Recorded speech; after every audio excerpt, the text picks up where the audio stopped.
Vous avez rassemblé toutes vos dépenses dans un tableau. Il vous reste une seule chose très facile à réaliser, le calcul des totaux et sous-totaux. Je vous conseille de rassembler dans la 6e colonne les sous-totaux des sous-catégories et dans la dernière d'y calculer les totaux des grandes catégories. En procédant de la sorte, vous obtenez des montants plus ou moins élevés en fonction de vos habitudes, de votre famille et de votre organisation. Je vous propose d'analyser ces chiffres sous 4 angles différents afin de dépenser moins et donc de gagner plus, voire beaucoup d'argent. Je dis beaucoup parce que oui, si c'est la première fois que vous vous penchez sur la question, vous allez gagner beaucoup d'argent. Et certainement un montant mensuel de l'ordre de 3 chiffres avant la virgule. On relève le défi? Premier angle d'attaque, les revenus. Donc, sous votre tableau des dépenses, je vous invite à dresser un autre tableau des revenus. C'est assez facile et rapide d'ailleurs, car contrairement aux dépenses, les revenus proviennent de peu de sources différentes. Et surtout, on en a directement une idée plus précise que de nos dépenses. Il faut s'y prendre exactement de la même façon que pour les dépenses. Donc d'abord, vous listez les revenus sur un carnet. Ensuite, vous tentez de les catégoriser pour les encoder ensuite dans votre tableau. Commencez par la première colonne des catégories, par exemple salaire, allocation, loyer, rente, etc. Et dans celle des dénominations, vous notez le nom de la personne salariée ou de la raison pour laquelle vous recevez des allocations. Enfants, alimentaire, chômage.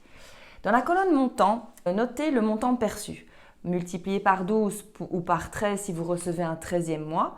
Pour les loyers perçus, préférez les multiplier par 11 ou par 10 en fonction du précompte immobilier et des éventuelles petites réparations à déduire. Lorsque vous complétez ce tableau des revenus, calculez un total et comparez-le aux dépenses. D'emblée, ici, on peut faire un bilan. Est-ce que je gagne plus que ce que je dépense ou au contraire, est-ce que je vis au-dessus de mes moyens? Si c'est la première réponse, tant mieux pour vous. Mais si, comme moi, votre visage est resté figé sur place depuis l'apparition de ce montant et que vous sentez une boule grossir dans votre gorge, pas de panique. Respirez un bon coup. La première bonne nouvelle, c'est que vous avez mis le doigt sur un problème. Et la seconde bonne nouvelle, c'est que dès la semaine prochaine, vous allez pouvoir y remédier. Le second angle d'attaque, les camemberts. Une manière d'identifier les problèmes financiers est de réaliser des graphiques de vos catégories de dépenses ou de revenus. Ces camemberts visuels vous impactent autrement qu'une série de chiffres alignés. Faites-le, vous serez surpris. En faisant ressortir les portions de ces catégories, vous comprenez celles sur lesquelles il est important d'agir. Je prends un exemple. Pour ma part, j'ai constaté que 53% de mes dépenses concernaient la maison. 53%, c'est plus que la moitié, c'est énorme. J'ai pris conscience à ce moment-là que si je transposais mes dépenses au temps qui s'écoule sur l'année, je devais travailler jusqu'au début du mois de juillet pour ne payer que les dépenses dues à mon logement. Impensable pour moi, je refuse de continuer de la sorte. Je sais donc que c'est de ce côté-là que je dois chercher une solution. J'ai donc observé de plus près cette catégorie et j'ai également réalisé un graphique pour comprendre mes dépenses à l'intérieur de cette catégorie. Et déjà, des solutions m'apparaissent. Je vous en parle la semaine prochaine. Le troisième angle d'attaque, c'est les sous-catégories. Donc en passant en revue vos sous-totaux et en prenant conscience des dépenses occasionnées par certaines choses, on peut légitimement se poser la question: est-ce que j'ai vraiment besoin de ça? Je reviens à ma situation. Nous avons fonctionné 13 ans avec une seule voiture pour mon compagnon et moi-même. Nous avions bien choisi le modèle en regard de notre situation. Il fallait qu'elle comporte 3 places minimum, car nous avons des filleuls, et qu'elle soit très modulable, Gaston est menuisier. Mais surtout qu'elle ne consomme presque rien. Nous avions trouvé une Citroën C2 d'occasion que nous avons traînée sur ses 321 000 km le pied. Ensuite, en 2016, quand nous avons ouvert la boutique Estelle et Gaston Moutarde, nous avons acheté une camionnette gros volume pour transporter les meubles et vendre nos trouvailles vintage en foire. Et depuis cette année et la création des Sœurs Poppins, j'ai mon premier véhicule personnel, un berlingot utilitaire. Donc, en 4 ans, nous sommes donc passés de un seul véhicule partagé, modulable et peu coûteux, à 3 véhicules. Quand je passe en revue la catégorie véhicules, je prends conscience que les frais engendrés par 3 véhicules que nous possédons et je constate que le camion ne sert plus autant qu'avant. Il n'a plus du tout servi cette année. Je sais que c'est là un poste qui va pouvoir rapidement sauter. Un quatrième angle d'attaque, les données croisées. Alors, je me rends compte que ce terme peut faire fuir. Rassurez-vous, il ne s'agit pas de faire des statistiques, mais d'entrevoir une source possible d'économie au travers de liaisons de données. Si vous prenez le tableau dans un autre sens et que vous croisez certaines dépenses variables avec certains revenus, vous pouvez aussi trouver un point de levier. Certaines catégories sont liées par exemple. Le poste carburant est sans doute proportionnel à l'éloignement géographique d'un job.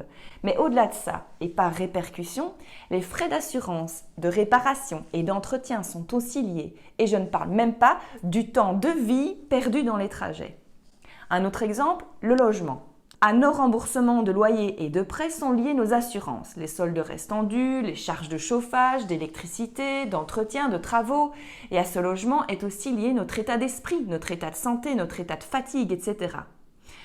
Petite parenthèse mais importante, l'activité principale des Sœurs Poppins et notre mission, notre moteur, c'est d'offrir au plus grand nombre un intérieur refuge. Donc si vous pensez que votre logement est une partie du problème, nous pouvons vous aider. Nous avons des outils qui ont fait leurs preuves et qui vont vous permettre de réaliser l'intérieur de vos rêves sans travaux. Alors contactez-nous et visitez notre site internet pour prendre connaissance de l'ensemble de nos services. Je reviens donc à l'exemple du logement comme bras de levier sur la réduction de vos dépenses. Payer son loyer ou rembourser ses prêts, c'est souvent la plus grosse dépense d'un ménage et c'est aussi celle qu'on paye en premier. Avoir un toit au-dessus de sa tête, c'est un besoin vital. Mais ce toit, au fait, est-il adapté? N'est-il pas trop grand, trop chic, trop loin, trop cher, trop haut, trop petit, trop compliqué, inadapté? Je vais sans doute un petit peu trop loin dans la réflexion pour le thème d'aujourd'hui, mais j'espère avoir piqué votre curiosité car on en parle la semaine prochaine. Nous sommes arrivés au 3e jour de votre quête pour gagner plus d'argent. Cette semaine, nous analysons la situation, nous l'observons afin d'identifier les éventuelles fuites d'argent, les leurs, et vous aider à prendre conscience de vos priorités. N'hésitez pas à analyser, décortiquer, retourner ce tableau dans tous les sens. Les solutions pour dépenser moins sont toutes devant vos yeux. À chaque ligne de votre tableau, il y a une dépense qui est très probablement liée à d'autres. Mais surtout, cette dépense, un jour, vous avez décidé de vous l'offrir. Vous avez accepté d'y adhérer. Toutes ces lignes résultent des choix que vous avez faits, des décisions que vous avez prises. Ce tableau précis et chiffré vous donne l'opportunité de contempler vos décisions passées. Elles ont un impact sur vos finances, mais pas que. Elles ont un impact sur votre morale, sur votre motivation, sur votre état d'esprit, mais aussi sur votre santé et celle de votre famille. La semaine prochaine, nous passerons en revue toutes ces décisions et nous verrons sur quel levier il est possible d'agir. Je vous mets tout de même en garde. Cette semaine, vous avez semé des graines et ce week-end, elles vont très certainement germer dans vos esprits. Soyez prêts et gardez l'esprit ouvert aux solutions qui s'offrent à vous. Ne vous cantonnez pas dans vos croyances limitantes qui vous empêchent de changer la situation.